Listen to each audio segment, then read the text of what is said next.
need a mic. Oh, don't need, oh, there you go. Yeah. I'm William H. Johnson, and I'm interviewing Colonel Gustave E. Fairbanks as part of the World War II History Project. This is August the 19th, 2003 at Manhattan, Raleigh County, Kansas. Colonel Fairbanks, we're pleased that you'll record your military experiences with us. Now, would you state your name, rank, serial number, and your initial assignment? You mean my rank at that time? Well, your final rank. Well, my name is Gustave E. Fairbanks, and I attained the rank of full colonel.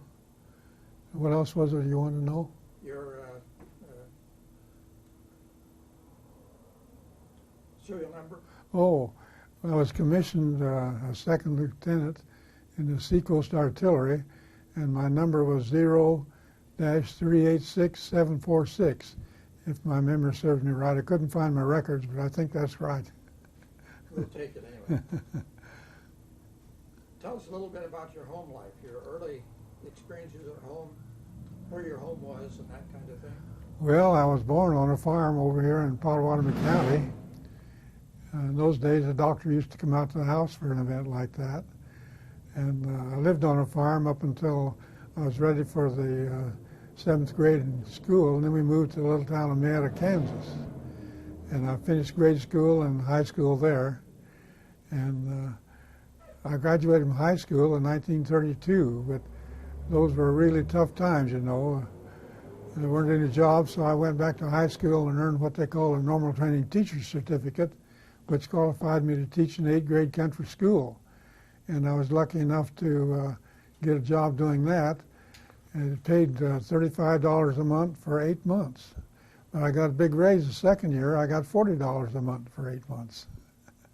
So, but then after, I had to walk 8 miles a day to do that, and especially when it was muddy, it was quite a chore. You didn't have to ride a horse? No. And after 2 years of that, I switched to become janitor of the Marietta High School. It paid $40 a month, but it was for 12 months out of the year. And I did that for a year, and my mother kept encouraging me to come to college, so in the fall of 1936, I came out to Kansas State as a freshman. Where were you during Pearl Harbor, at the time Pearl Harbor occurred, the bombing? Well, my wife-to-be and I were visiting her uncle and aunt in Topeka, Kansas on that Sunday afternoon. Okay, tell us how you got into the coastal artillery. Well, it's quite a long story. When I came to K-State in the fall of '36, every physically fit male student had to take 2 years of basic ROTC. And I elected to take the advanced course because it paid $750 a month, and that more than paid my room rent. So I did that and got my commission in May of 1940. But because I had taken advanced ROTC, and also I had to make up some math classes that my high school didn't offer, I still had about a semester of schoolwork left to finish my degree. And I wanted to do that before I went on active duty. You know, at that point, this was in 1940, they were wanting all these new second lieutenants to go right on active duty. But myself and there were 10 or 12 other guys elected to finish our degrees before we went on active duty. So that summer we went to Fort Sheridan, Illinois for a couple of weeks, active duty for training. We got second lieutenant's pay, we got travel pay up and back, and that was a lot of money in those days. And while we were up there during that 2 weeks, Colonel McCurdy, who was the chief instructor for the Seacoast Artillery Corps at Kansas State, was up there with that year's senior class. They were there for 6 weeks. So one evening I said to the fellows in my tent, let's go visit Colonel McCurdy. But he was kind of a gruff old fella, and none of them would go. So I went by myself. And he seemed kind of pleased, but I never thought anything more about that. But then in December of that year, one day I got a phone call. He said, Fairbanks, there's going to be an opening in the ROTC department here next semester. Would you be interested? And at that time, the fall semester didn't finish till January. And I said, no, I don't have a job lined up, so I'd be glad to. He said, well, go to Fort Riley and get a physical and we'll get the paperwork started. So I did, and I'll never forget that physical. It said, chronic pleurisy, permanently incapacitated for active duty, recommendations none. Now that's pretty definite. I took that in and showed it to Colonel McCurdy, and he looked up at me and he said, well, there's nothing wrong with you, is there? I said, well, I don't even know what pleurisy is. But apparently my chest x-ray, I apparently had a cold and it showed up a little cloudy or something. He said, well, let's get another physical and we'll try it again. So when I went home for Christmas vacation that December, I went over to Fort Leavenworth and took a physical and passed it. And to this day, I've never heard any more of that first physical. So that's how and I'm sure, I feel fairly sure that if I hadn't gone over there to see him up at Fort Sheridan, he had no reason to pick me to be on duty here at K-State and any one of several other fellows. How long were you teaching then in ROTC at Kansas State? Well, I don't remember exactly, but a little less than 3 years. And then your first assignment after you left Kansas State, what happened then? Well, there were orders for people to replace me at K-State 2 different times that got canceled, and so I just continued on. But finally I got orders that said tropical gear, so I knew I was headed for the Southwest Pacific. And I went to San Francisco, rode a train from Manhattan, Kansas out to San Francisco, and they put me on a ship with a bunch of other people, and we were headed for New Guinea. What kind of quarters did you have on board ship? They were just, I don't know what you call them, a hammock, kind of a hammock thing. Wasn't elaborate, but it was adequate. And then you got to New Guinea, and your first assignment, what was your unit that you were with? Well, I got to New Guinea, and they didn't know what to do with me. Here I was a Seacoast artillery officer, and of course the airplane and bombs put Seacoast artillery pretty much out of business. But I went to the interview tent, and they were questioning me and found out I had a degree in engineering. They wanted to know if I would mind being assigned to an engineering unit. And I said I'd like that. So I got assigned to the 864th Engineer Aviation Battalion. And what was your responsibilities with that unit? Well, initially they were supposed to be on Back Island, which was only about 1 degree off the equator. And I had my first airplane ride in an old C-47 from Alandea, New Guinea to Back Island. And when I got there, the main unit was already gone. The only thing that was left was an LST, which is, those letters stand for Landing Ship Tank, and they had a lot of the heavy equipment that the unit belonged to the unit that hadn't gone yet, and the rear echelon people were still there. So I joined them, and we rode that LSD up to Lady. And we got to Lady and found out that they'd already left Lady and gone to Luzon. So we got back on board and went to Luzon. You weren't to join them, I guess. Well, finally caught up with the unit on Luzon. And I'll never forget, I walked into the tent where Colonel Fakes, the commander of the battalion, was, and he looked up at me and he saw those cross cannon on my collar. He said, if you're going to be in this unit, you got to wear castles. So I went to the PX, bought a pair of castles and put them on and wore them the rest of the time I was over there. I didn't officially get changed from Seacoast Artillery to the Corps of Engineers till I got home. What was your rank at that time? Captain. Captain. And then following this, what did you do? What were your responsibilities then? Well, he really didn't know what to do with me. And finally he assigned me as the supply officer in the headquarters and service company. And I had never had any supply experience either. But I was really fortunate because I had some real good sergeants and corporals that really knew what that was all about. And they kept me going. We got along fine. Eventually, I became company commander of the headquarters and service company. That was what location? Well, that was on Luzon. Luzon. On Luzon. And this unit's main duties, their primary duty, was to build temporary airstrips right behind the infantry front line. And they did that. They had a lot of heavy equipment, bulldozers and graders and cranes and all sorts of heavy equipment. We even laid these Pierce plank strips. I don't know if you heard of those or not, but we laid one on the beach there on Luzon. And one of the worst jobs we had all the time I was with the unit, the propeller wash would blow the sand out from under that and it'd make it rough. And we'd have to go out there at night and mix with my hand and rakes and put gravel down there and smooth those Pierce planks up. And that was the worst job we had. But we built roads and bridges.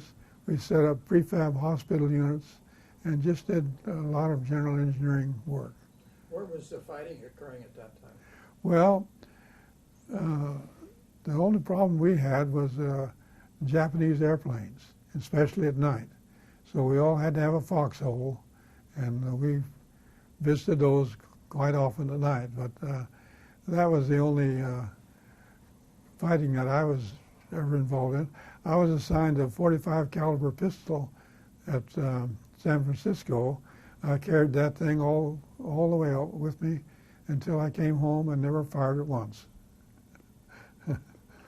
Did you have any spatial training at any time, any spatial schools that you went to? No. I just joined the unit, and the unit went about its job. And you remained then as company commander?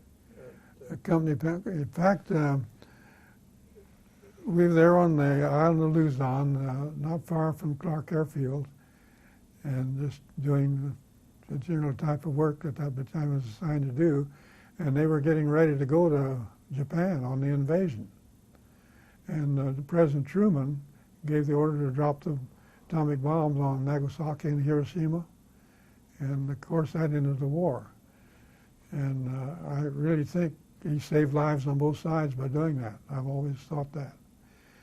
And because I had gone on active duty before the war started and had enough points, I could come home. And my wife and I hadn't been married very long, so instead of going with the unit to Japan, I elected to come home. When were you married, Gus? We were married February 22nd, 1942. That was while I was on active duty in the ROTC department at K-State. That was the time you were in ROTC. Mm-hmm. And then you did come home shortly after that? We came home in December of '46. So I was only overseas a little less than 2 years. And after you got home, what did you do? Well, I had ideas of staying in the Army. In fact, I stayed in about a year longer than I would have had to. But our first baby was to be born, and in fact, he was born August the 31st, 1946. And I was stationed at Geiger Field, Washington at that time, and they were going to ship me up to Alaska with no room for dependents up there. So I elected to get off of active duty, but I did stay in the reserves. What did you do in the reserves then? Well, my main assignment in the reserves was with the 5047th USAR School in Topeka. We'd have my job there for quite a long time was teaching. They had classes for all sorts of the branches, and I ended up as commandant when I retired the 5047th USAR School in Topeka. How did your promotions come then? Well, I got promoted to captain while I was in the ROTC department here at K-State, and I was captain all the time I was overseas until I got home, and then shortly after I got home and went on active duty, or went with the 5049th USAR School, I got promoted to major and then lieutenant colonel and finally colonel. I had about 6 years of active duty before, during, and after the war, and then 26 years in the reserve program after World War II. So you had a total of about 32 years then? Yes. What did you do? What happened after that then? Did you were started to work for whom? Well, what was your first position after? My first job after getting out of coming off active duty was with the Ag Engineering Department here at Kansas State. I had worked for the Professor Fenton, who was the department head at that time, as a student before I went overseas, before I went on active duty in the Army. And so he gave me a job in the Extension Service, part of the department, when I got home. What's your impression of the responsibilities you had when you were overseas? Well,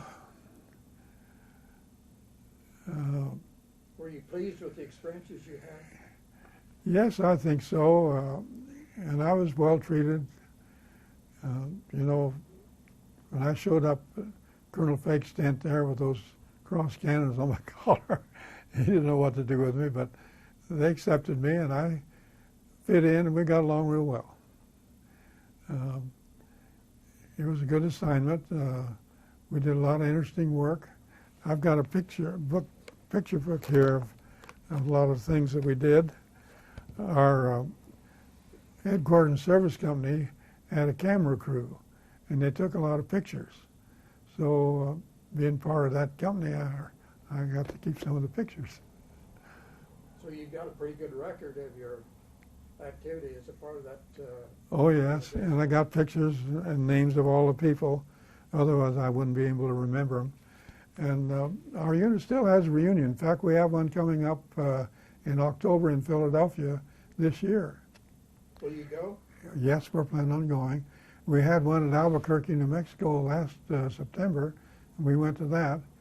There was only about 35, 40 people there, and quite a few of those were widows of veterans that had passed away. So we're getting to be fewer and fewer. Things change, don't they? Yes, they do. And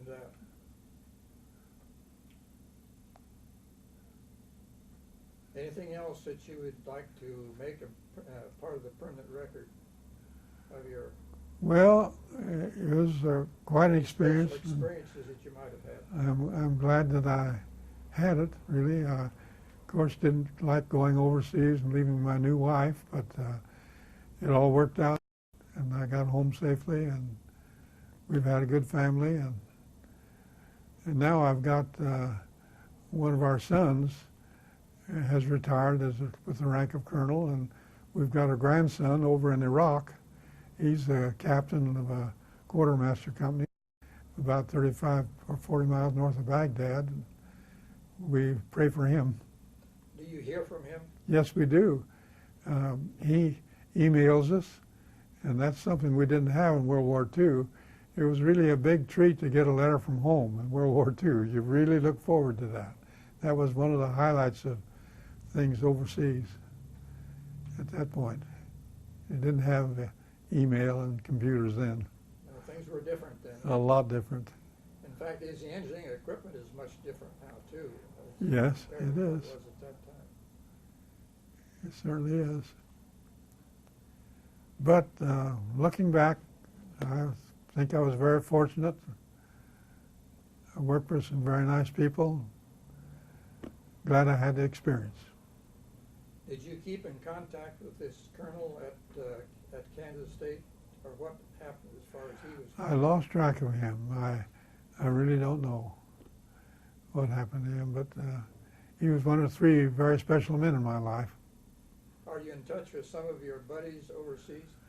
Well, I used to really be in close contact with Sergeant Rice, who was the #1 man in the headquarters and service company. But he passed away, and so I don't really have any close contacts in the unit anymore. When you go to this convention then, one coming up, you'll be pretty much among strangers at that time, I presume. That's right. But I've gotten acquainted with several of them, and we enjoy visiting. Sure. We look forward to it. They invited us to come to Philadelphia in October. They said that was when the leaves on the trees would be at their most beautiful. So you'll make it a vacation trip as well as a... Well, sort of. Anything else that you'd like to record for the group? Not that I can recall. Well, Gus, it was great to have you as a part of the history project here, and of course, this will be a permanent record of your activities as far as World War II is concerned. And so, as I said, we appreciate your coming in and letting us interview you and make your record a matter of permanent, a permanent record. Well, thank you very much.